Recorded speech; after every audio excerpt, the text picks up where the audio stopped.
ಇದೇ ತಿಂಗಳ 22ರಿಂದ ಜಾತಿ ಜನಗಣತಿ ಸಮೀಕ್ಷೆ ಶುರುವಾಗಿದ್ದು, ಜಾತಿ ಸಮೀಕ್ಷೆಯಲ್ಲಿ ಶಿಕ್ಷಕರಿಗೆ ಸರ್ಕಾರವು ಅವರಿಗೆ ತರಬೇತಿ ಹಾಗೂ ಮಾರ್ಗದರ್ಶನ ನೀಡದೆ ಸಮೀಕ್ಷೆ ಮಾಡಿಸುತ್ತಿದ್ದು, ಇದರಿಂದಾಗಿ ಸಾಕಷ್ಟು ಸಮಸ್ಯೆಗಳು ಉಂಟಾಗುತ್ತಿವೆ ಎಂದು ವಿಧಾನ ಪರಿಷತ್ ಸದಸ್ಯ ಶಶಿಲ್ ಜಿ ನಮೋಶಿ ತಿಳಿಸಿದ್ದಾರೆ.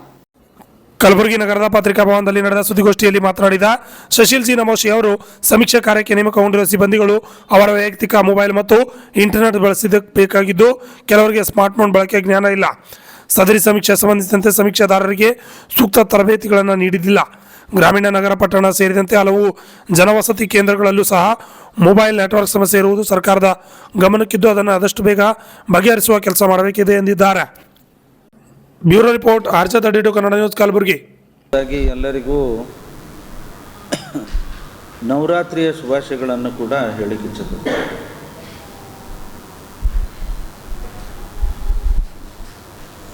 ಇಪ್ಪತ್ತೆರಡನೇ ತಾರೀಕಿನಿಂದ 7ನೇ ತಾರೀಕುವರೆಗೆ ಸರ್ಕಾರ ಸಮೀಕ್ಷೆ ನಡೆಸ್ತಾ ಇದೆ.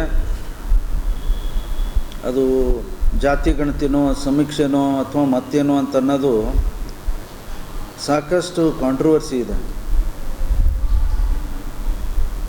ಸೋಷಿಯಲ್ ಸರ್ವೆ ಹೆಸರಿನಲ್ಲಿ ಜಾತಿ ಲೆಕ್ಕಾಚಾರ ಕೂಡ ಅವರು ಮಾಡಬೇಕಂತಾರೆ.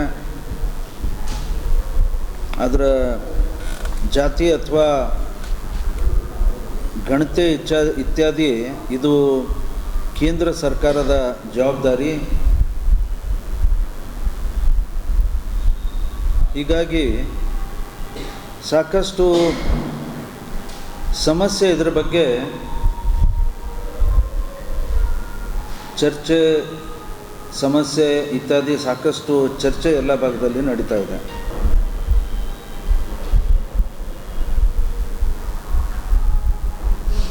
ಸೊ ಮೊದಲನೇದಾಗಿ ಇದು ಆದೇಶ ಮಾಡಿದ್ದು ಈ ಸಮೀಕ್ಷೆಯನ್ನು ಶಿಕ್ಷಕರು ಮಾಡಬೇಕಂತ ಹೇಳಿ. ಅದರಲ್ಲೇ ಪ್ರೈಮರಿ ಹೈಸ್ಕೂಲಲ್ಲಿ ಇದ್ದಂಥ ಟೀಚರ್ಸ್ಗಳಿಗೆ ಎನ್ಯೂಮರೇಟರ್ಸ್ ಅಂತ ಗಣತಿಕಾರರು ಅಂತಂದು ಮೊದಲನೇ ಒಂದು ಜವಾಬ್ದಾರಿ ಕೊಟ್ಟಿದ್ದಾರೆ. ಎರಡನೇದು ಅವ್ರ ಮೇಲೆ ಸೂಪರ್ವಿಷನ್ ಇತ್ಯಾದಿ ಮಾಡಲಿಕ್ಕೆ ಮಾನ್ಯ ಹೈಸ್ಕೂಲ್ ಟೀಚರ್ಸ್ಗಳಿಗೆ ಕೊಟ್ಟಿದ್ದಾರೆ. ಓವರಾಲ್ ನೋಡಲ್ ಆಫೀಸರ್ಸ್ ಆ ರೀತಿಯಲ್ಲಿ ಮುಖ್ಯ ಗುರುಗಳಿಗೆ ಕೊಟ್ಟಿದ್ದಾರೆ. ನನ್ನ ಮೊದಲನೇ ವಾದ ಏನಂತಂದರೆ, ಮೊದಲನೇ ಒಂದು ಅಬ್ಜೆಕ್ಷನ್ ಏನಂತಂದರೆ, ಈ ವಿಚಾರದ ಬಗ್ಗೆ ಸಾಕಷ್ಟು ಬಾರಿ ನಾವು ಇದ್ರ ಬಗ್ಗೆ ಎಲ್ಲ ಕಡೆ ನಾವು ಮಾತನಾಡ್ತಾ ಇದ್ದೀವಿ, ವಿರೋಧ ಮಾಡ್ತಾ ಇದ್ದೀವಿ. ಸದನದಲ್ಲಿ ಕೂಡ ಶಿಕ್ಷಕರಿಗೆ ನೀವು ಯೂಸ್ ಮಾಡಬೇಡ್ರಿ ಅಂತ ನಾವು ಅನೇಕ ಬಾರಿ ನಾವು ವಿನಂತಿ ಮಾಡಿದ್ದೀವಿ. ನೀವೆಲ್ಲ ಕೆಲಸಕ್ಕೆ ಇವತ್ತು ಮೊಟ್ಟೆ ತರೋದು ಹಿಡ್ಕೊಂಡು ಚಕ್ಕಿ ತರೋದಿರಲಿ, ಬಾಳೆಹಣ್ಣು ತರೋದಿರಲಿ, ಅವರಿಗೆ ಸಮವಸ್ತ್ರ ಕೊಡಿಸುವಂಥದ್ದು ಇತ್ಯಾದಿ ಇರಲಿ, ಅದಲ್ಲದೆ ಊಟ ಇತ್ಯಾದಿ ಕೂಡ ಜವಾಬ್ದಾರಿ ಇವರೇ.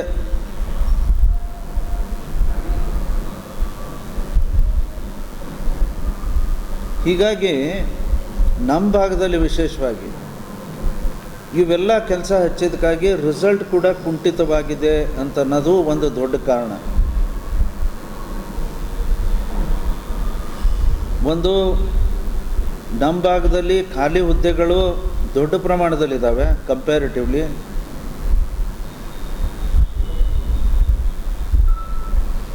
ಇವೆಲ್ಲ ಕೆಲಸ ಕೊಟ್ಟಿದ್ದಕ್ಕಾಗಿ ಅವ್ರು ಕೇಳೋಂಥದ್ದು ಏನಂತಂದರೆ, ನಾವು ಪಾಠ ಯಾವಾಗ ಮಾಡಬೇಕು ಅಂತ ಅನ್ನುವಂಥ ಒಂದು ಪ್ರಶ್ನೆ ಇವತ್ತು ಎಲ್ಲ ಶಿಕ್ಷಕರಿಗೆ ಕಾಡ್ತಾ ಇದೆ. ಈ ವಿಚಾರ ಸಂಬಂಧ ಸಾಕಷ್ಟು ಅಬ್ಜೆಕ್ಷನ್ ಮಾಡಿದ್ದಕ್ಕಾಗಿ ಬಹುಶಃ ಶಿಕ್ಷಕರು ಬರೀ ಎಜುಕೇಷನ್ ಡಿಪಾರ್ಟ್ಮೆಂಟಲ್ಲಿ ಅಷ್ಟೇ ಇಲ್ಲ, ಕೆಲವು ಶಿಕ್ಷಕರು ITI ಕೆಳಗಿದ್ದಾರೆ, ಸೋಷಿಯಲ್ ವೆಲ್ಫೇರ್ ಮಿನಿಸ್ಟ್ರಿ ಕೆಳಗಿದ್ದಾರೆ, ಈ ಬಸ್ತಿ ಶಾಲೆಗಳು ಬೇರೆ ಬೇರೆ ಇಲಾಖೆ ಅಡಿಯಲ್ಲಿದ್ದಾರೆ ಅಂತ ಅನ್ನುವಂಥ ಒಂದು ಕಾರಣದಿಂದ ಚೀಫ್ ಸೆಕ್ರೆಟರಿಯವರು ಒಂದು ಆದೇಶ ಹೊರಡಿಸಿದರು. ಯಾರು? ಶಾಲಿನಿ ರಜನೀಶ್ ಅವರು. 1/7/2025 ಒಂದು ಆದೇಶ ಹೊರಡಿಸಿದ್ರು. ಅವ್ರು ಏನು ಹೇಳಿದರು ಅಂತಂದರೆ, ನೀವು ನಾನ್ ಟೀಚಿಂಗ್ ಸ್ಟಾಫ್, ಫಿಸಿಕಲ್ ಟೀಚರ್ಸ್ ಮತ್ತು ಬೇರೆ ಬೇರೆ ಅಂದರೆ ಬೇರೆ ಬೇರೆ ವರ್ಕ್ನಲ್ಲಿದ್ದಂಥವ್ರು ಅವರಿಗೆ ನೀವು ಯೂಸ್ ಮಾಡಿರಿ, ಹೊರತಾಗಿ ಟೀಚರ್ಸನ್ನು ನೀವು ಯಾವ ಚುನಾವಣೆ ಕೆಲಸಕ್ಕೂ ಕೂಡ ನೀವು ಕೊಡಬೇಡ್ರಿ ಅಂತ ನಂದು ಚೀಫ್ ಸೆಕ್ರೆಟ್ರಿ ಕೇಳಿದ್ದಾರೆ. ಚೀಫ್ ಸೆಕ್ರೆಟ್ರಿ ಆದೇಶ ಮಾಡಿದ್ದಾರೆ. ಆ ಆದೇಶ 1/7/2025 ಕೊಟ್ಟರು, 1/7/2025. ತದನಂತರ 24/7/2025 ಇದನ್ನು ಒಂದು ಕರೆಕ್ಷನ್ ಮಾಡಿ ಅದಕ್ಕೇನಂತ ಕೊಟ್ಟಿದ್ದಾರೆ, ಎಲೆಕ್ಷನ್ ಕೆಲಸಕ್ಕೆ ಇವ್ರಿಗೆ ಬಳಸ್ರಿ ಅಂತಂದು ಹೇಳಿದ್ದಾರೆ.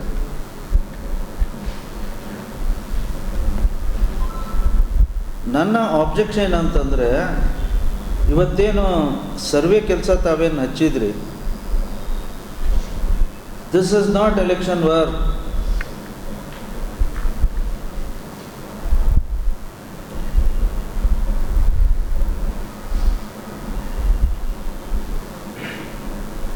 ಹಾಗಿದ್ರೆ ಚುನಾವಣೆ ಕೆಲಸ ಇಲ್ಲ ಅಂತಂದರೆ ಚೀಫ್ ಸೆಕ್ರೆಟ್ರಿ ಕೊಟ್ಟಂಥ ಆದೇಶ.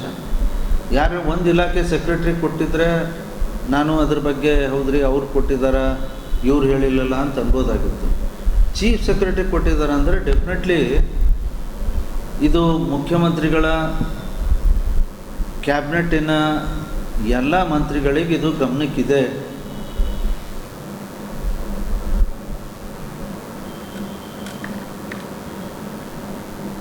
ಇಷ್ಟೆಲ್ಲ ಇದ್ದರೂ ಕೂಡ ಸಾಕಷ್ಟು ಇದ್ರ ಬಗ್ಗೆ ವಿರೋಧ ಇತ್ಯಾದಿ ಅದಾಯಿತು. ಆ ರಾಜಕೀಯ ವಿಚಾರ ನಾನು ಇವತ್ತು ಸದ್ಯ ಈಗ ಮಾಡೋದಿಲ್ಲ. ಆದರೆ ಭಾಳ ಗೊಂದಲ ಸ್ಥಿತಿಯಲ್ಲಿದ್ದಂಥ ಈ ಸಮೀಕ್ಷೆ ನಡೆದಿದೆ.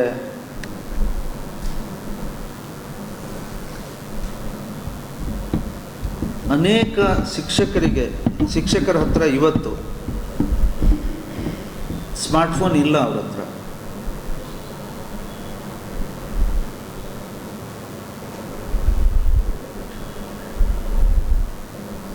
ಅನೇಕ ಶಿಕ್ಷಕರಿಗೆ ಸರಿಯಾದ ತರಬೇತಿ ಕೊಟ್ಟಿಲ್ಲ.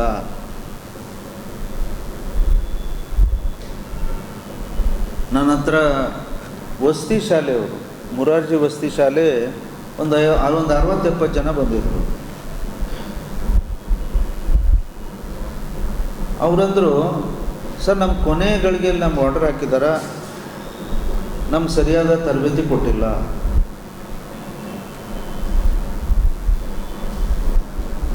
ಈ ವಿಚಾರದ ಬಗ್ಗೆ ನಾನು ಜಿಲ್ಲಾಧಿಕಾರಿಗಳಿಗೆ, BCM ಅಧಿಕಾರಿಗಳಿಗೆ,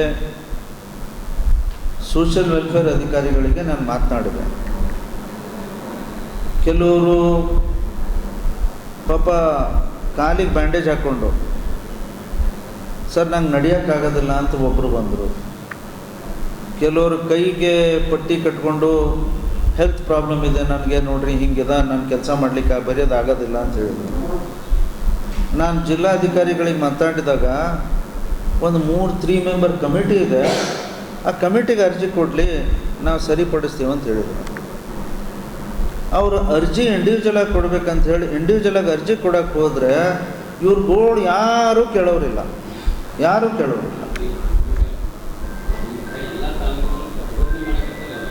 ಅಲ್ಲಲ್ಲ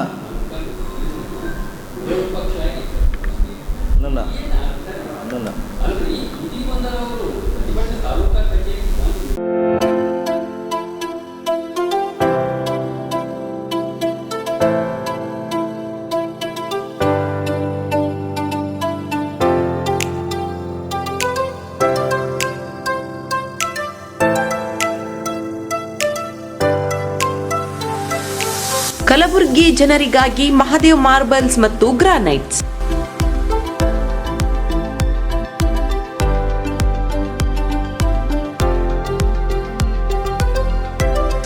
ಉತ್ತಮ ಗುಣಮಟ್ಟದಿಂದ ಕೂಡಿರುವ ಮಾರ್ಬಲ್ಸ್ ಮತ್ತು ಟೈಲ್ಸ್.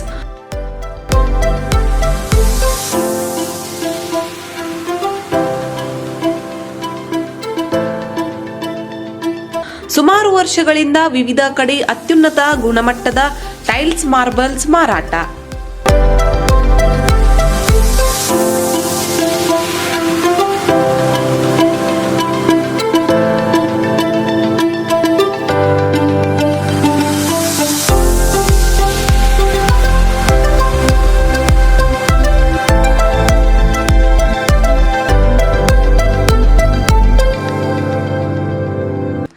ಸೋಮನಿ ರಾಕ್ ಸಿರಾಮಿಕ್ಸ್ ಒಯಾಸಿಸ್ ಕಂಪನಿಗಳ ಟೈಲ್ಸ್ ಮಾರಾಟ. ಇಲ್ಲಿ ಹೊಸ ಮನೆಗಳ ಕಟ್ಟಡಕ್ಕೆ ಬೇಕಾಗಿರುವ ಎಲ್ಲಾ ರೀತಿಯ ಮಾರ್ಬಲ್ಸ್ ಮತ್ತು ಗ್ರಾನೈಟ್ಸ್ಗಳು ಸಿಗುತ್ತವೆ, ಅದು ಗ್ರಾಹಕರಿಗೆ ಕೈಗೆಟಕುವ ಬೆಲೆಯಲ್ಲಿ.